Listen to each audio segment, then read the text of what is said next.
আসসালামু আলাইকুম, সবাইকে ওয়েলকাম জানাচ্ছি আমার চ্যানেল রুমিস ফ্যাশনেবল হাউসে।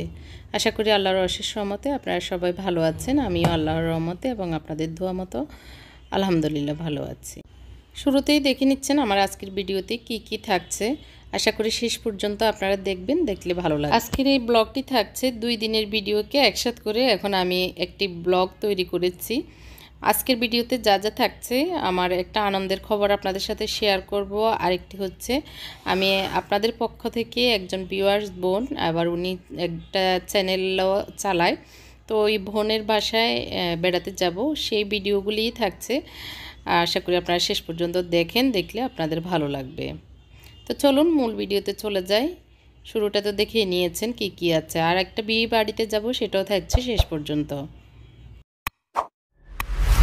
তো সকালের নাস্তা তৈরি করব, তো এই জন্য একটু ফ্রাই প্যানটা খুলে নিচ্ছি। এটা নতুন ফ্রাই প্যান, খুবই ছোট মিনি আর কি, ডিম পোস্ট করার জন্য। আর কোয়ালিটিটা অনেক ভালো। এটা হচ্ছে 16 সেন্টিমিটারের এই ফ্রাই প্যানটা আর কি, তবে মার্বেল কোট করা আছে। এই যে আমি পিঙ্ক কালারটা নিয়েছি, 4টা কালার আছে প্যাকেটের গায়ে, যে কালারগুলি আছে সেগুলি আর কি নেওয়া যায়। তো আমার পেজে আছে, চাইলে নিতে পারেন। তো আমি এটা ইউজ করব, এই জন্য এটা নিয়েছি। আমাদের ডিম পোস্ট করা তো প্রতিদিনই লাগে। তো এটাতে একদম ছোট ছোট খোলা পিঠা বানানো যাবে, তারপরে হচ্ছে প্যানকেক বানানো যাবে, আর ডিম পোস্ট তো করাই যাবে। তো আমাদের ডিম পোস্টের জন্য আমি নিয়েছি। তো এই তো একটু ডিম পোস্ট করে নিচ্ছি সকালবেলা সবার জন্য। মানে 4-5টা তো প্রতিদিনে লাগে সকালবেলা। তো এটা হচ্ছে মুনতাসিরের জন্য নিয়েছি, আমার শাশুড়ির জন্য ভেজে ওনাকে নাস্তা দিয়ে দিয়েছে অলরেডি। আর আমার জন্য বাজবো, আমার হাজব্যান্ডের জন্য বাজবো। তো একটা একটা করে একটু ভেজে নিচ্ছি। আর এরকম একটু ভেঙে চুড়ে মরিচের গুঁড়ো দিয়ে লবণ দিয়ে মুনতাসির পছন্দ করে, তো ওকে ওইভাবে দিয়ে দিয়েছি। এখন আমার জন্য একটু পোস্ট করে নিচ্ছি।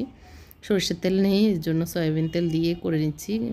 ঘিও শেষ, তো এগুলি আনতে হবে, আনবো করে আনা হচ্ছে না। তো এই তো আমারটাও রেডি হয়ে গিয়েছে। এখন একটু সবজি ভাজি করেছিলাম, সেটা একটু নিয়ে আমি খেতে বসেছি। আর একটু বাদাম নিয়েছি খেতে। তো বাদাম আর সবজি, ডিম, সকালের নাস্তা এটাই ছিল। আর দুপুরে একটু আজকে খিচুড়ি রান্না করব, তো খিচুড়ি বসাবো। তার আগ দিয়ে একটু দুপুরে আমার জন্য একটু ডিম সিদ্ধ করব। এর জন্য এই এগ বয়লারটাতে দিয়ে দিচ্ছি সেদ্ধ, আর এই দিক দিয়ে ওটা সিদ্ধ দিয়ে আমি একটু ব্রোকলি কুটে নেব। ব্রোকলি দিয়ে একটু ফ্রুট সালাদ করে নিব, ফ্রুট বা সবজি সালাদ যেটাই হোক। তো এই জন্য একটু এগুলি রেডি করে নিচ্ছি। আর টুকটাক ঘরের ঘর গোছানো সহ অন্যান্য কাজগুলিও করে নিয়েছি। আর বেশি একটা অনেক যে ঝামেলার কাজ তা না, আজকে বেশি রান্নাও করব না। বেগুন ভাজবো, খিচুড়ি রান্না করব। গতকালকে একটু মুড়ির গোস্ত ছিল খিচুড়িতে, ওইটা দিয়ে দিব, তো ও খাবে ওইটা দিয়ে। তো ব্রোকলিগুলি কুটে নিয়েছি, এখন একটু পানি দিয়ে একটু ভাপ দিয়ে দিব আর কি। এদিক দিয়ে সুন্দরভাবে ডিমগুলিও হয়ে যাচ্ছে। তো একটু লবণ দিয়ে দিচ্ছি, যাতে লবণটা ঢুকে, না হয় খেতে ভালো লাগবে না, এর জন্য একটু নেড়ে চেড়ে ঢাকনা দিয়ে দিব। হালকা জাস্টটা একটু ফুটে আসলেই চুলাটা বন্ধ করে দিব। ব্রোকলি আবার বেশি নরম হয়ে গেলেও খেতে ভালো লাগে না, একটু কসকসে থাকলেই খেতে ভালো লাগে, চিপিয়ে খেতে আর কি। যেহেতু আমি এটা সালাদ আকৃতিতে খাবো, এই জন্য এভাবে করে নিচ্ছি। তো আর এই যে পাতিলগুলি গতকালকে রান্না করেছিলাম, তো আজকে একটু মুছে রেখে দিচ্ছি। তো একজন বোন প্রশ্ন করেছিলেন, মানে ওনার এরকম পাতিল আছে কিন্তু উনি রান্না করতে পারেন না, আমি এই যে কমেন্টটা মেনশন করে দিচ্ছি। তো আমার এগুলিতে আল্লাহর রহমতে তেমন কোনো সমস্যা হয় না, সুন্দরভাবেই রান্না হয়। আমি ধীরে ধীরে দেখাবো। তো আমি এর ভিতরে এই কাজগুলি করছি, রান্নাঘরটা একটু গুছাচ্ছি। এর ভিতরে আমার ছেলে চিৎকার করে আম্মু আম্মু করে বলতেছে, ওর একটা সুসংবাদ এসেছে।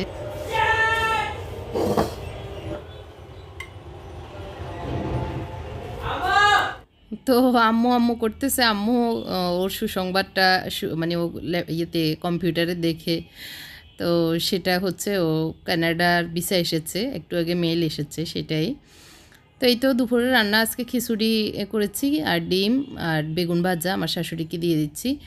তো এগুলি খেয়ে আসলে আনন্দে আর আত্মহারা, চারিদিকে ফোন করা, সব জায়গায় খবরটা পৌঁছানো, এই সেই করতে করতে আসলে কীভাবে যে সময় চলে গিয়েছে দুপুরের পর থেকে আর কি।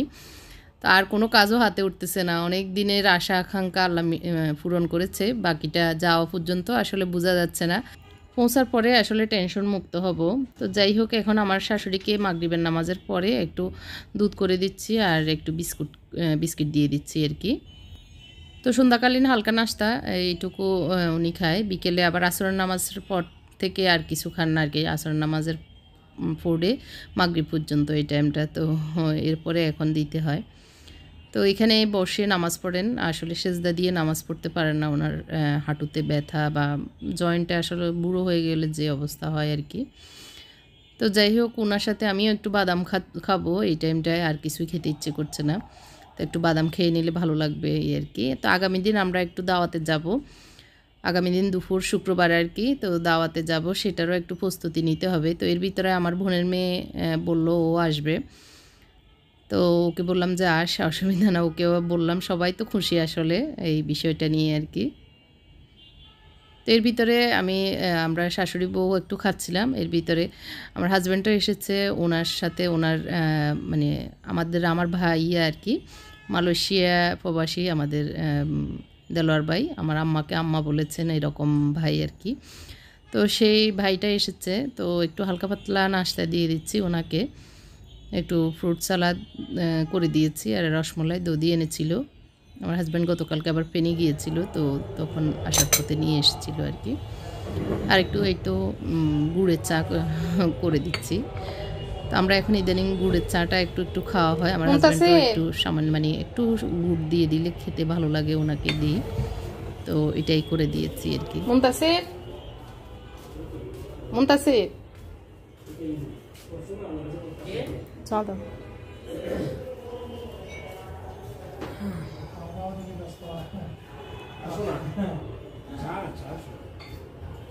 তো আমার হাজব্যান্ড সুসংবাদ শুনে মানে আমার ছেলেদের জন্য একটু ভূতের আড্ডার ফ্রাইড রাইস চিকেন পাই ওরা পছন্দ করে, সেটা নিয়ে এসেছে। অবশ্য ওই যে দেলোয়ার ভাইয়া আসতে ওনার ফ্যামিলি সহ আসার কথা ছিল, তো বাসায় আসবে না বলছে। তো আমরা ভেবেছিলাম আমাদের পাশে চাইনিজ রেস্টুরেন্টে ভূতের আড্ডায় খাবো বা খাওয়াবো, আমি সহ গিয়ে আর কি, আমরা সবাই সহ।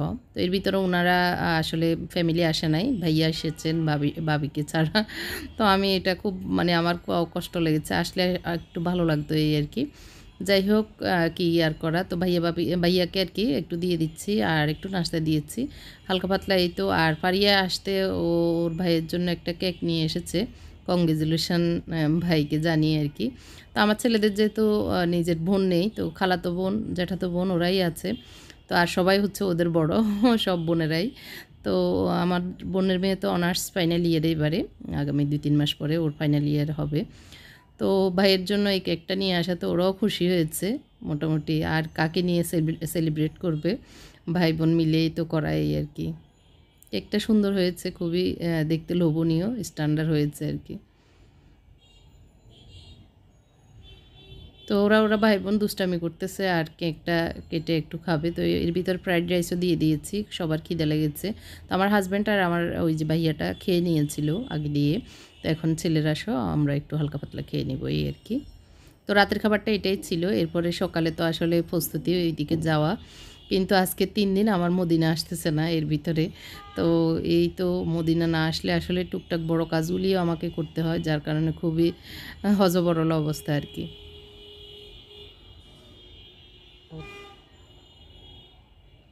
তো সকালবেলা উঠে সব বিছানাপত্র ঝাড়া দিয়ে ঘরটা ঝাড়ু দিয়ে নিচ্ছি, আর এরপরে রেডি হব। আসলে শীতের সকালে ছেলেরা রেডি হওয়া, গোসল করা, আর শুক্রবার সব মিলিয়ে মানে দেরি হয়ে যাচ্ছে। আমি এবং আমার হাজব্যান্ড ওদেরকে খালি বলতেছি তাড়াতাড়ি করো, তো তারপরেও দেরি হয়ে গিয়েছে, 12:30 বেজে গিয়েছে। আমরা ঘর থেকে বেরোতে আবার আমার শাশুড়ির জন্য রান্নাবান্না করে দিয়েছি।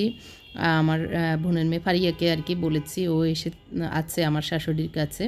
তো যার কারণে ওইটা এইভাবে ব্যবস্থা করে এখন বেরিয়ে যাচ্ছি রেডি হয়ে যাওয়ার উদ্দেশ্যে। তো সেটা হচ্ছে আমার এক প্রিয় বোন, অনেক দিন থেকে আসলে উনি দাওয়াত দিচ্ছেন, কিন্তু যাওয়ার সুযোগ হচ্ছে না।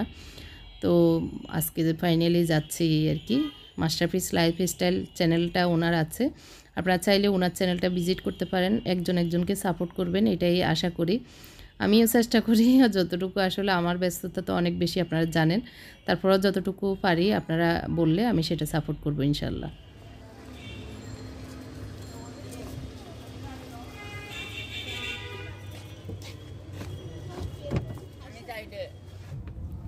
আসসালামু আলাইকুম। আমরা এখন যাচ্ছি মাশরাফিজ লাইফস্টাইল যে চ্যানেলটা আছে ওই চ্যানেলের ওই আপুদের বাড়িতে।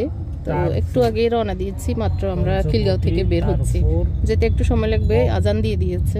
আজকে তো শুক্রবার 23শে ডিসেম্বর আমরা যাচ্ছি ওইদিকে। তো পথটা অনেক লং, তারপরে দেখা যাক, একটু রেডি হতে হতে সময় লেগে গেছে।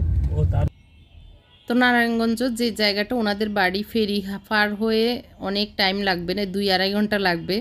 কিন্তু এই কথাটা আমার হাজব্যান্ডকে আমি আগে থেকে বলি নাই, তো ওটা বললে হয়তো উনি আরও তাড়া দিত বা 11টায় বের হলে বেশি ভালো হতো, 11টা 11:30 কি। তো এখন আর কি করা, দেরি হয়ে গিয়েছে। জুমার আজান তো দিয়ে দিয়েছে, খুতবা শুরু হয়ে যাবে একটু পরেই। তো আল্লাহর নাম নিয়ে বেরিয়েছি। এই যে নামাজের জন্য একদম বিছানা রাস্তায় বিছিয়ে দিয়েছে, জুমার নামাজের টাইম।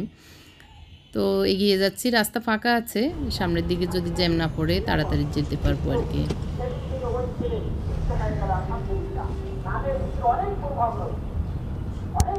মাস্টার্স লাইফস্টাইল যে ব্লগটা, ওই আপুটা অনেক দিন থেকে আসলে চাচ্ছিলেন আমাদেরকে যেতে। তো আসলে যাব আর যাওয়া হচ্ছে না, অনেক আসলে ব্যস্ততার কারণে বিভিন্ন সময় বিভিন্ন ব্যস্ততা আসে। তো এবারে বেশি পেরেশান করে ফেলতেছে, এর জন্য ভাবলাম যে আচ্ছা একটু যাই, খুশি হবে এটা আর কি। আমার হাজব্যান্ডকেও বললাম ওনার সময়টা বের করার জন্য। তো আজকে শুক্রবার আমরা সময় দিয়েছি, উনিও সময় দিয়েছে। আমরা চেয়েছিলাম বিকেলে গিয়ে জাস্ট যাবো আর আসবো এরকম, কিন্তু না, উনি দুপুরে খেতে হবে এরকম।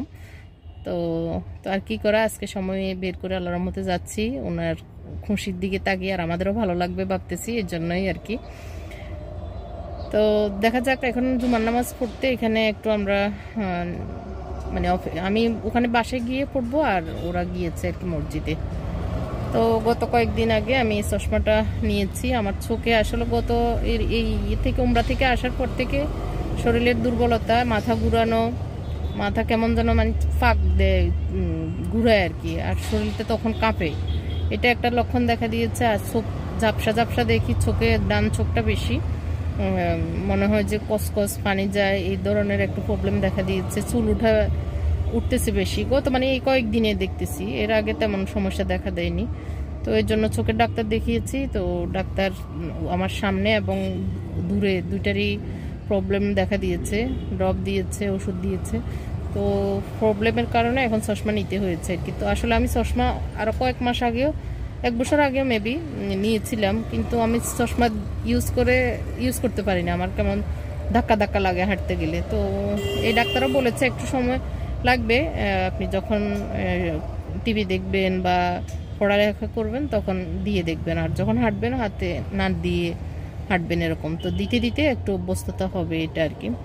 তো এই চশমাটা নিয়েছি, এটা রাবারের, হালকা পাতলা দেখে, স্টিলের গুলা যেগুলো মেটালের ওগুলি নিয়ে নেই, ওগুলো ভার হয় এর জন্য। তো আমার এই বোরকার সাথে ম্যাচিং হয়েছে এখন দেখা যাচ্ছে। আজকে এই বোরকাটা পরে যাচ্ছি আপুর বাসায়। দেখা যাক আমাদের সফরটা যেন ভালো হয়। আবার ফিরে এসে আবার রাতে আমাদের আরেকটা বিয়ের দাওয়াত আছে, তো ওখানে অ্যাটেন্ড করব। আজকে আরো এক জায়গায় দাওয়াত ছিল, তো ওইটা ক্যান্সেল করে বিয়ের দাওয়াতে যাব। আর আমরা একটু প্ল্যান করতেছি আমাদের বাড়িতে যাওয়ার, গ্রামের বাড়িতে, এবং কক্সবাজার যাওয়ার। দেখা যাক কোথায় কি হয়, আসলে কিসমত কখন কোথায় নিয়ে যায় আল্লাহ ভালো জানে। গতকালকে আমাদের একটা খুশির সংবাদ ছিল, আলহামদুলিল্লাহ। গতকাল দুপুরে আমি রান্নাবান্না করতেছিলাম, এই সময় আমার ছেলে চিৎকার করে বলতেছে আম্মু আম্মু আসছে। তো সেটা হচ্ছে আসলে আমার ছেলের জন্য কানাডার ইয়েটা, আমরা কানাডায় যাওয়ার জন্য ওর অ্যাপ্লিকেশন সহ সব কিছু জমা দিয়েছি, সে আসছে। তো প্রায় 9-10 মাস পর এখন রেজাল্ট এসেছে, আলহামদুলিল্লাহ। আমার ছেলের কানাডার বিষয় এসেছে, স্টুডেন্ট বিষয় আর কি, স্টুডেন্ট বিষয়ে ও অ্যাপ্লাই করেছিল। তো আলহামদুলিল্লাহ দেরিতে হলেও ফলটা মিষ্টি ছিল, ভালো ছিল। আল্লাহর ঘরে গিয়ে আল্লাহর কাছে চেয়ে এসেছি, আমাদের জন্য দুনিয়া এবং আখিরাতের কল্যাণকর হলে আমাদেরকে এই ইয়েটা দিও। আমার ছেলেটা খুব চাচ্ছে, ও মানে এটার প্রতি এই এমনিতে মালয়েশিয়ায় পড়াশোনা করছে, আর এরপরে এখন কানাডায় যাওয়ার জন্য ওর খুব ইচ্ছা। তো এই জন্য আর অন্য দিকে মনোযোগও হতে পারতেছে না। যদিও দেশে আমাদের কানাডিয়ান ইউনিভার্সিটি অফ বাংলাদেশ একটা ইউনিভার্সিটিতে ভর্তি আছে, অনার্স এখন 3rd ইয়ারে আর কি।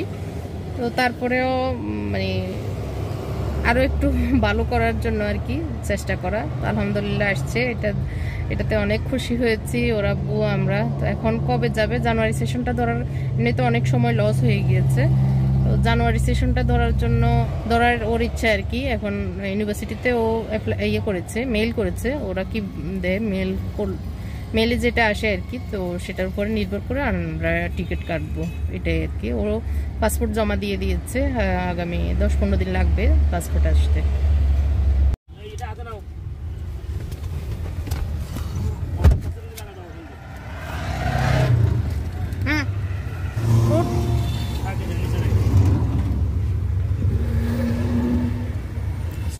তো এই তো আমরা এখন ম্যাপ দেখে দেখে ওনার ঠিকানা মতো আর কি, উনি যে ঠিকানা দিয়েছেন ওই ঠিকানা মতো আমরা যাচ্ছি।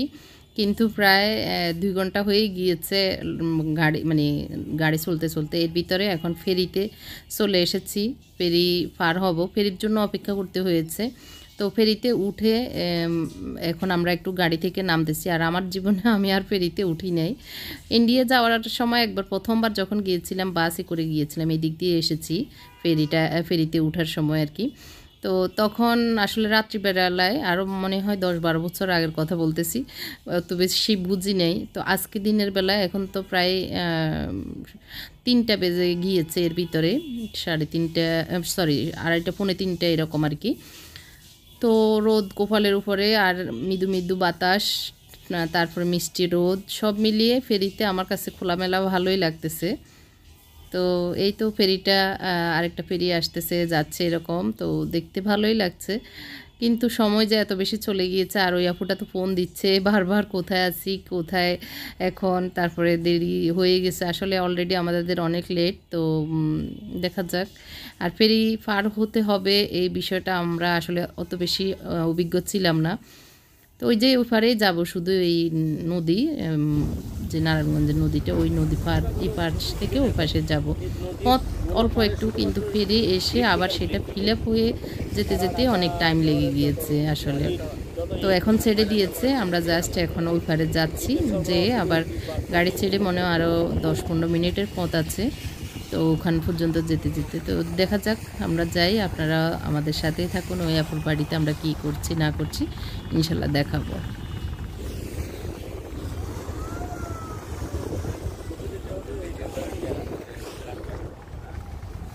তো ফেরির এই ছোট্ট জার্নিটা আমরা খুব এনজয় করেছি আমার ছেলেরা সহ।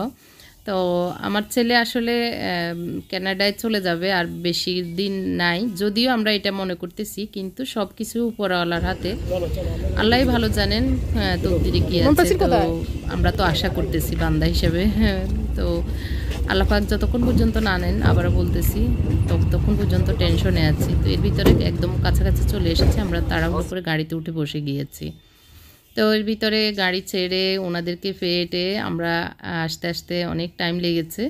তো এখন প্রায় 3:45 বেজে গেছে আসলে, 3:30 4:45 এরকম টাইম আর কি। তো আমরা এখন ওনাদের বাড়ির উদ্দেশ্যে এখন যাচ্ছি আর কি, মানে ঘরের উদ্দেশ্যে আর কি। তো যা যা নিয়েছি আমার ছেলেরা সহ, আর এই তো ওনার হাজব্যান্ড ভাই আর কি। তো ওরা এসে একটু এগিয়ে নিয়ে যাচ্ছে, মানে ওই যে বাড়ির দরজা কাছে, কিন্তু ঘর অনেক দূরে ভিতরে আর কি। তো আমরা সেই পর্যন্ত যাচ্ছি। তবে গ্রামীণ এই বাড়িগুলো, এই দৃশ্যগুলি খুবই ভালো লাগে আসলে। তো এই তো আপু এগিয়ে এসে এখন নিয়ে যাচ্ছেন, আর উনিও একটু ভিডিও করে নিয়েছেন। এখন ওনার ঘরের সামনে চলে এসেছি। তো ওনারা তো আসলে সারাদিন অপেক্ষা করতে করতে ওনাদের অনেক টাইম পার করে ফেলেছি। তা আমাদের আসলে এটা একদম আমার কাছেই খারাপ লাগতেছে, অনেক টাইম হয়ে গেছে। আরও আগে আসতে পারলে গল্প গুজব করতে পারতাম আর একটু বেশি, বা কথাবার্তা বলতে ভালো লাগতো আর কি। তো যাই হোক, আমরা এসে আমার হাজব্যান্ড বা আমার ছেলেরা সব জুমার নামাজ পড়ে এসেছে। আমি এসে জোহর আসর দুইটাই একসাথে পড়ে নিয়েছি।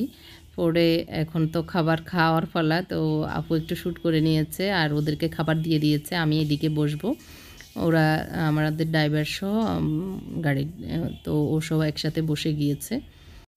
তো এই রুমটা হচ্ছে আপুর রুম, এই রুমে উনি থাকেন। তো এই রুমে আমার জন্য এখন খাবার নিয়ে আসতেছে। আর ওনার 2 ছেলে 1 মেয়ে, ছেলেরা বড় হয়েছে, এই যে মেয়েটা ছোট যে মাশরাফি, তো ও একটু মানসিক প্রতিবন্ধী আর কি।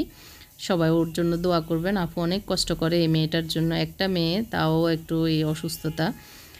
তো আসলে যার ঘরে এরকম একটা সন্তান আছে তারাই, সেই মা বাবারাই বুঝেন যে এই সন্তানের জন্য কত কষ্ট। আর ওই সন্তানটার জন্যই আসলে ওই বাবার অনেক বেশি দরদ আমি মনে করি আর কি। তো এর ভিতরে আসরের নামাজ পড়ে নিচ্ছেন আমার ছেলেরা সহ, ওরা আব্বু, তো একসাথে ওরা নামাজ পড়ে একটু বসবে। তো আমি একটু বাইরে দেখে আসতেছি, আমার তো নামাজ হয়ে গিয়েছে জন্য। এই যে মাশরাফি, আমি গিয়েছি পর্যন্ত আমার সাথে সাথে আছে। তো এটা হচ্ছে ওনার রান্নাঘর। এখান থেকে ওনার রান্নাবান্না ওনার ভিডিওতে দেখান, ওনার ব্লগে দেখান। আপনারা ওনার ব্লগগুলি দেখতে পারেন। এই মাশরাফির জন্যই সাপোর্ট করবেন, এটাই আশা করি। এটাই ইটের নাকি? এটা ঘর,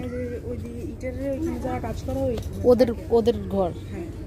ও, এই ছোট এটাতে আটে, মানে মাথায় বাড়ি কেনা অসুবিধা নেই। হ্যাঁ দেখলাম তো, টিপটপ সুন্দর সবকিছু। সবকিছু এখানে রাখি, দরজা লাগাই দেন, শেষ। আচ্ছা আচ্ছা।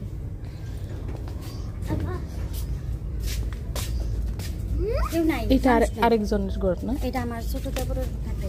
আচ্ছা, আমার চাচা।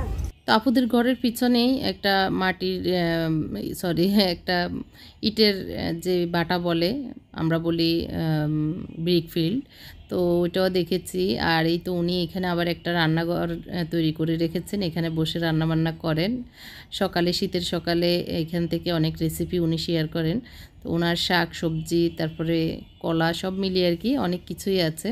তো আমরা একটু চা দিয়েছেন আপু, চা খেয়ে এখন বেরিয়ে যাচ্ছি। একসাথে সবাই বসে একটু হালকা কথাবার্তা বলে বেরিয়ে যাচ্ছি। আমাদের আবার মাগরিবের পরে আরেক জায়গায় দাওয়াত, আরও একটা দাওয়াত ছিল, সেটা ক্যান্সেল করে দিয়েছি। এখন ওই বিয়েতে যাব।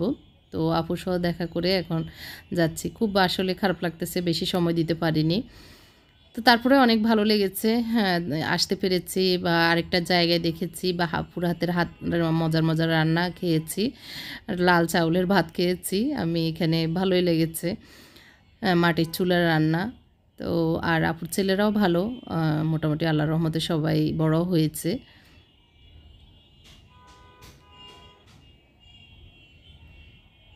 এরপর আমরা চলে এসেছি, এখন আর শ্যুট করিনি, আসলে রাতের বেলা হয়ে গিয়েছে। আর আমরা ছেলেরা সহ ছেলেরা একটু লুডো খেলেছি গাড়িতে বসে বসে টাইম যাওয়ার জন্য আর কি। তো এই তো বিয়েতে চলে এসেছি। এই বিয়েটা আমাদের পল্টনেই হয়েছে, পল্টন কি যেন কমিউনিটি সেন্টারে আর কি। যাই হোক, ওখানে আকরাম টাওয়ারে না, আকরাম টাওয়ারে হয়েছে। তো আকরাম টাওয়ারে এখানে খেয়ে বাসায় চলে যাব। সারাদিনের দখলে আসলে টায়ার্ড হয়ে গিয়েছি। তো বউ হচ্ছে আমাদের মানে ভাইয়ের শালি আর কি, আমাদের পরিচিত ভাইয়ের। তো ছোট থেকে অনেক আগে থেকে দেখেছি, জানি। তো ওর বিয়ে, তো ওকে দেখে টেকে এখন খাবারের পালা, ডাক দিল খাবার খেতে আর কি। তো আমি খেয়ে নিয়েছি। আমি ভাত খাইনি দুপুরে, যেহেতু একটু লাল চাউলের ভাত খেয়েছি, এখানে শুধু গোস্ত খেয়ে নিয়েছি, মানে যা যা একটু একটু খাবো খেয়ে নিয়েছি। আবারও এখানে একটু বসে কথাবার্তা বলতেছি, অনেক বোনদের সাথে দেখা হয়েছে, পরিচিত অনেক মুখ আসলে এখানে বিয়ে শাদিতে আসলে দেখা হয়, ভালোই লাগে।